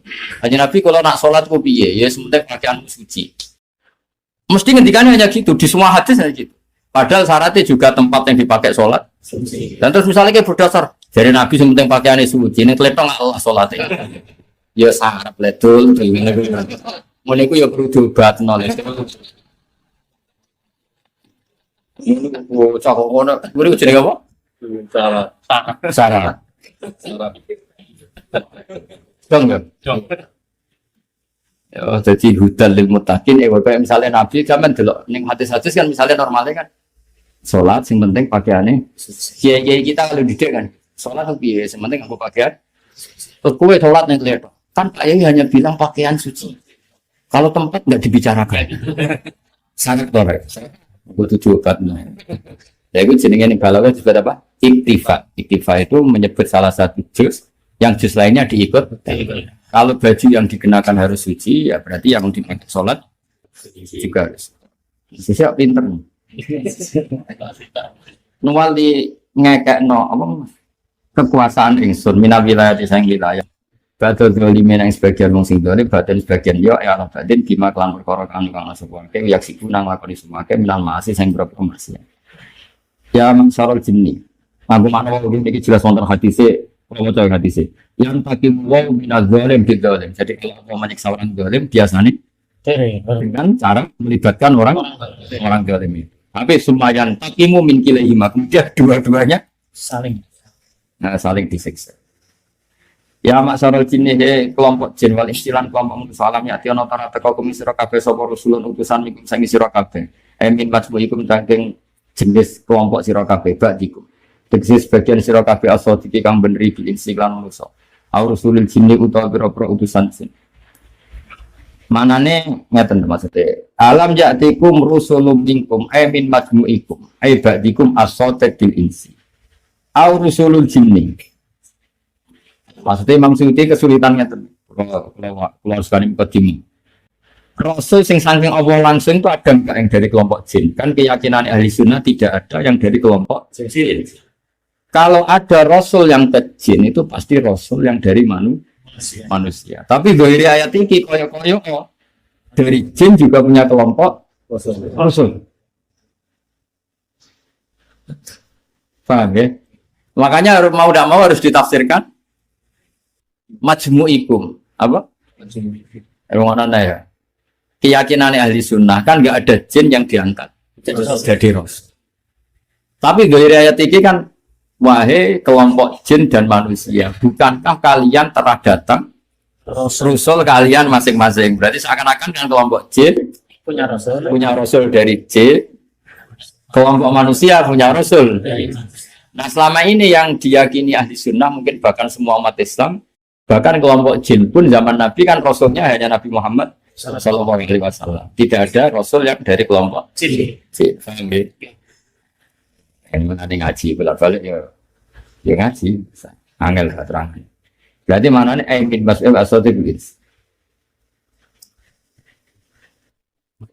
Jadi nopo, oke, iya nak mana nih? Min majmu itu.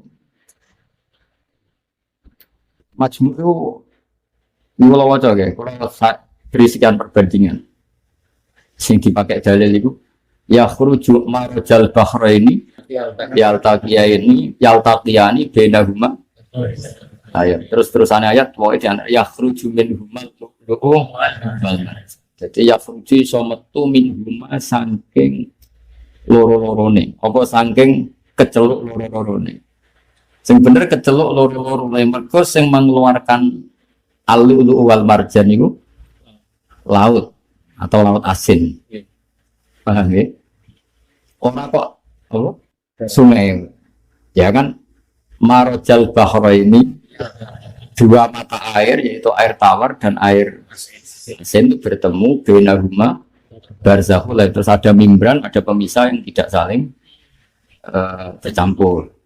Terus mestinya kan yakhruju minha karena yang mengeluarkan lu'lu' hanya laut atau yang asin. Tapi Allah ngendikan min majmu'ihima. Gimana ya angel ngaji apa? Majmu'i. Buat sesuatu pinter deh. Ya, jadi misalnya khalaqallahu samawati wal ardo, terus misalnya wa anzala, enggak ini buatan koyo anzala redaksi khalaqa gawe sapa apa samawati wal ardo, terus wa akhraja minhum misalnya al matar. Minhum ya pokoknya minhum, padahal matar kan hanya dari apa? Tapi sah apa? Sah diredaksikan minhum. Dong. Jadi gampangannya ngomong jorok Jawa itu. Tak beri contoh meneh. Maghrib be Isa itu jenenge Isa gak di tasnya. Nah, karena sini normalnya gak Isa. Ke tasnya harus dari nama yang sama. Tapi Maghrib be Isa darane Isa.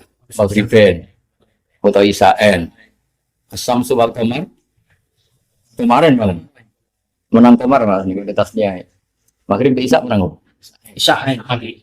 Menang Maghrib bisa. Maghrib jadi menit nazar. Jadi untuk nyanyian. Maghrib. Kan musrik kalau masalah. Tahu di bulan Rabbul Maghrib ini. Oh, tahu. Tunggu berjudi. Ada utang itu. Ya ini kau aku tangi rawat yang agak. Jadi saya cerdas. Kira. Bisa nama Maghrib nih. Jadi mungkin Maghrib nih. Gak umumnya, misalnya Mekah Medina, Haromen. Dua tanah. Gak contoh yang terkenal, Maghriben. Bapak ibu-ibu. Abawen. Nah itu wajar. Padahal artinya abun, Mbak. Tapi yang Quran jelas wali abawen dia. Ya, abawen. Nah, Maghrib Isa. Oh, soalnya.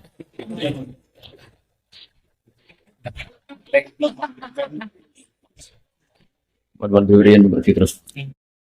Kumi sira kabeh sapa rusulun pira-pira utusan mingkum kang saking sira kabeh.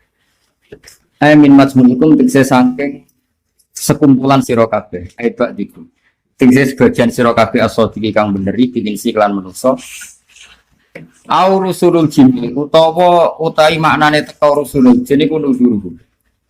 Tegese tukang dakwahe rusulul jin. Nuzuru jamae nazir. Alladzina rupane wong akeh yastami'una kang krungu sapa alladzina kalamar rusul ing dawuh rusul fayubal diguna. Mongko nyampekno sapa nuzur kaumahu ming kaume para nuzur. Ya kula pokoke tak warai logikane iki. Keyakinane ahli sunnah wal jamaah Rasulullah niku namung saking rusul. Berarti ora ana rusul sangka jin sing didhawuhi Allah langsung. Paham ya? Nggih. Itu saja pegangin dulu ya, kaedahnya itu pegangin dulu. Itu Rasul secara definitif, secara alamiah. Tapi piye-piye Rasul atau Rusul itu punya makna lughat. Pokoknya wong sing ngemban perintahe Allah. Nak ngono murite Kanjeng Nabi sing sangka jin, ya murite Kanjeng Nabi sing sangka jin, ya iku iso kecelok Rasul. Kaya ning surat Yasin apa? Surat Yasin kan masyhur kan sing dadi rasul kan Ishaq. Ngono ya teng surat Yasin sing lakon aktor dadi rasul namung sinten? Nabi Isa. Tapi it arsalna ilaihi musnaini. Padahal isnaini teng mriki Rasulullah apa Rasul Isa? Rasul Isa. Ya lumayan rada pinter berarti. Ya kan ceritane kan ono kampung Antokia ya masyhur ya napa? Antokia. Rasulnya itu Isa, sentralnya Isa. Terus ke kampung pedalaman itu Isa ngutus santrinya 2. Apa? Santri 2. Santri 2 ini dapat mandat dari Allah apa dari Isa? Dari Isa. Tapi Allah ngistilahnya ya id arsalna ilaihi musnain. Paham ya? Ya kayak uang loh, misalnya ono desa binaan terus kayak ini Tuhan pos. Allah ngirim ke Tuhan, kan binaan. Aslinya sing ngirimno ya kepentingannya maksudnya. Tapi istilahnya kan ngono ya. Jadi meskipun domir di isnatno ning Allah tetap proporsional napa? Misalnya aku tak baleni malih ya si Mas ning surat Yasin itu kan Rasul intinya bisa. Terus desa binaane Isa mau cukup ngutus santri lah kemana napa? Lha iku istilah apa? It arsalna ilaihi musnain. Berarti 2 santri disebut arsalna atau disebut rusul.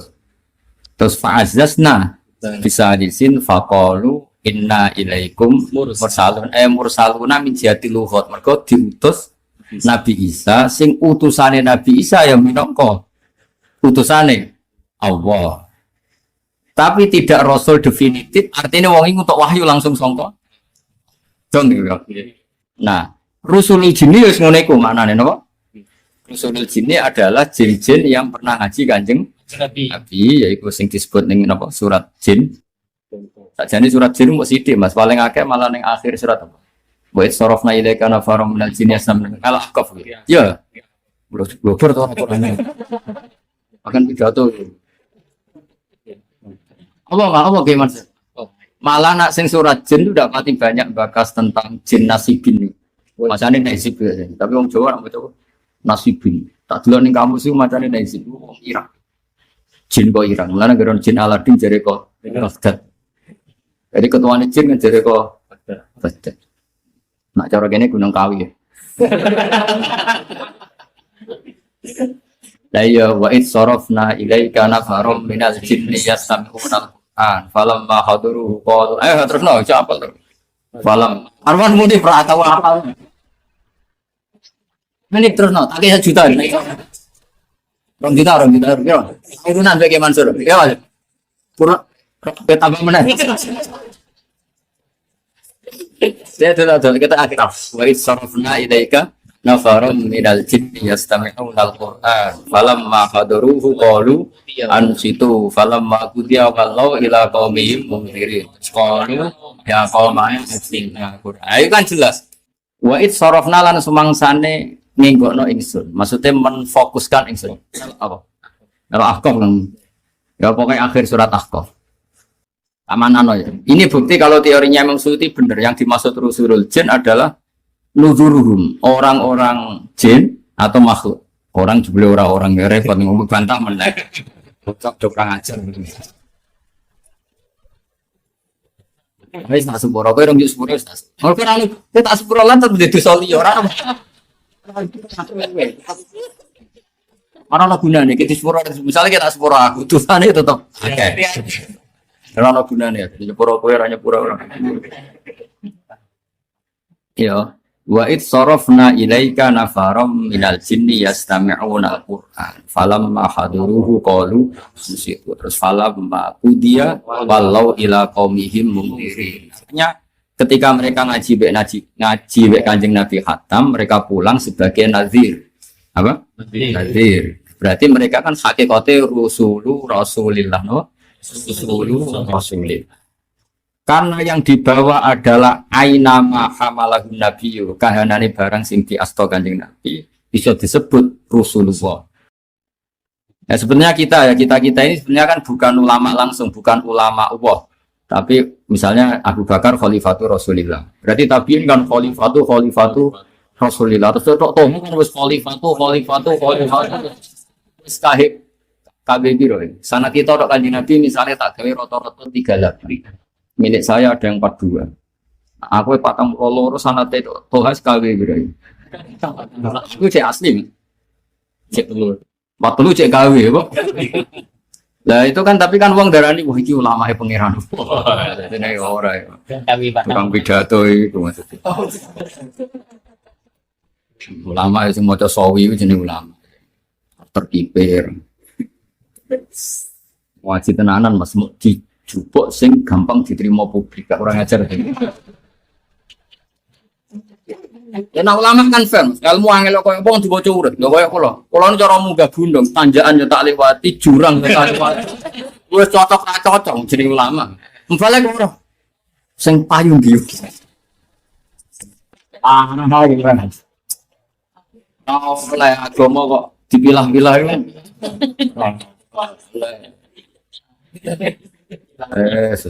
Oleh kok nih. Udah nangis. Apa lakunya itu soalnya kan? Oh, oleh aku mau apa? Bila-bila. Kayak pulau itu, ilmu apa ya cocok. Bisa kak. Jadi sampai. Mempanjang urut tau kan? Kalau kan orang. Ini, iya sudah pasar tadi. Mau hasut ya, saya ngomong. Ya tadi jelas ya. Jadi kita tetap berkeyakinan Rasul itu hanya minal insi. Nah, ano istilah Rasul minal jinni hakikatnya apa? Rasul. Hedong ya. Dalilnya mau neng akhir Ahqaf ono istilah wa ifsarafna ilaika nafaram minal jinni yastami'unal Qur'an. Falamma hadaruhu qalu ansitu falamma qudiya wallau ila qaumihim munzir. Qalu ya qaumana inna sami'na kitaban unsila min ba'di Musa. Nah, ini kan jelas dia mau mendengar kitab sing unsila min ba'di Sotikal itu melane Nabi Musa itu populer. Saking populer Nabi Musa, jin muni Quran we referensinya kitab yang setelah Musa. Jadi Musa ini populer tenan. Jadi neng medsos jin, neng dunia sosialnya kok jin itu Musa populer. Orang muni ibadah Ibrahim, padahal cara Islam sampai Ibrahim itu keren Ibrahim. Cara Islam. Maka kanjeng Nabi Muhammad kena kitab anit tabi milata Ibrahim Hanifa. Orang-orang anit tabi milata Musa. Tapi di dunia jin itu populer Musa. Keren, seru kan. Nabi jotos wong yo tahu, Nabi Musa keren. Jotosan yo tahu. Umumnya wong seneng Nabi Musa. Yo tahu jotosan. Jadi ana wong Kipti tukaran mbek wong Israel. Ning Mesir Mas tukarane ning Mesir. Bane didelok. Wah, wong Israel itu kalah-kalah. Coba terus wong dia lali Nabi kan jodoh. Ya toh.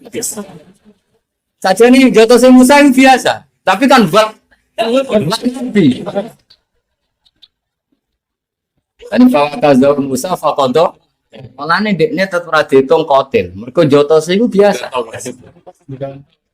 Jadi Nabi itu ya repot, jodoh biasa we. Jadi fawakaza Musa fakodo di kau jadaran Nabi Musa niat matanya Nabi Musa terus biasa tapi buat ya Nabi jotos jadi tahu kabeh minggat ya tahu Rosi ini wong ya tahu ora usah buat terus tapi ora diterusno Nabi Musa diparani putri Nabi Syaibu pertama wong Nabi Musa roh dalan kan sing roh dalan kok ngarep barang kena angin roh ya ora usah diterusno. Ya Nabi Musa tapi ora diterusno Nabi Musa. Kowe mlaku guriku kok dalane introkseni. Dadi kanan kirine ngomong. Terus wis ngarep terus. Soalnya mubalak enggak sepiro. Artinya Nabi Musa itu koyo basar ya jentosan yo tahu. Rodok delok ya tahu. Tapi ora diterusno ta. Rodok tok. Apa kau ya tahu, apa kau ya cara terjemahan bebasnya enggak. Mosok apa kok arani tindakan ini. Ini apa kok manjan redaksine ya.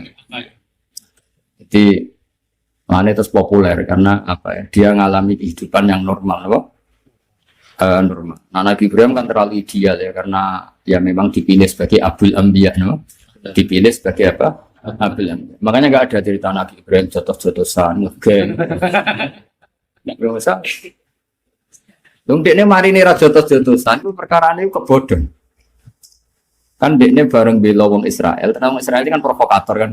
Suatu saat tukaran meneh. Bareng tukaran meneh juk tolong Nabi Musa, faidal ladzi stansarahu bil amsi yastasrif. Qala lahu Musa innaka laghawiyun. Wah, jebule aku tukaran ini bodoh itu. Jebule sing salah ku kowe. Maksudnya wong Israel jebule wong kurang ajar. Sing dibela Nabi Musa. Akhirnya dijual atas pisan Nabi. Jadi Nabi Musa ya adil. Kelompok elah nak salah. Jika ampun misalnya, masih toh yang ngaji aku toh gojlok ya gojlok. Orang kayak Nabi Musa. Barang sampai dijotos. Wong iki cerita. Ajane kan serah konangan. Jadi falam arada yaktisa billadhi wa atul qala ya Musa aturi itu antaktulani kama qatal nafsam bil. Jadi ketika Musa pejotos, Musa aku ya mateni aku wis bar mosok cek kurang. Akhirnya konangan ternyata pembunuh kemarin itu Musa. Jadi mulai dhisik wong kadang dikorbanno kancane, iki sunat wong. Kadang sing korban wong ya wong kancane. Nah, ini serasa ngalor. Misalnya aku kok didol tuh aja korban. Kayak Nabi Musa, sing korban ya wong Israel. Pengiran. Mana wong kudu ridho be pengiran sedonya wis ngene, kira ono rasane. Tapi Allah luwih apik timbang sing mbok delok. Dadi kamane manusa kabeh sak apik-apike jek apik Allah Subhanahu. Apike kanca kadang ngedol. Jadi manusa repot, sing gedeng-gedeng sing apik ngedol seloro kabeh. Tapi SPB umat dengan Nabi Muhammad sallallahu alaihi wasallam.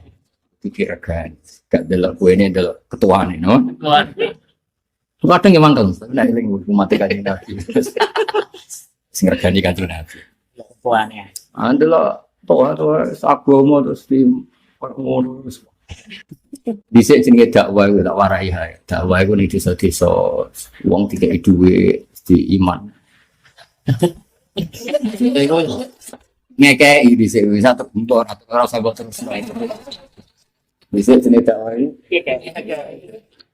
Mbok terus nade. Ya tapi zaman sing ngene ya. Iya, mbok sih enak. Ya au rusulul jinni utawa anane rusulul jinni ku nunggu-nunggu. Tegese para wong sing ngekeki peringatan. Pokoke paling gampang bandene teng surat napa? Yasin ya, teng surat Yasin arsalna niku boten kok rusul Isa untuk wahyu langsung saking Allah, tapi saking Nabi Isa. Karena Nabi Isa itu tidak bergeser sedikit pun dari perintah yang diperintahkan Allah, disebut Al-Tina rupane wong akeh saluna kang musabaladina kalamar rusul ing dawe para rasul fayubal liguna. Monggo nyampekno sapa para jin kaum mahum ing kaume para jin. Ya kusuna kang nyeritakno sapa para nabi utawa sapa para rasul alaikum ngatas sira kabeh ayat ing pira-pira ayat insun. Wa ing biruna lan ngeki peringatan sapa ngakeh kum ing sira kabeh liko ayyumikum. Ing pertemuan dina sira kabeh hadaya ikilah yaum. Faqalu moko padha ngucap sapa ngakeh syahidna wis nyekseni kita ala anfusina melarat ing antase dhewe kita.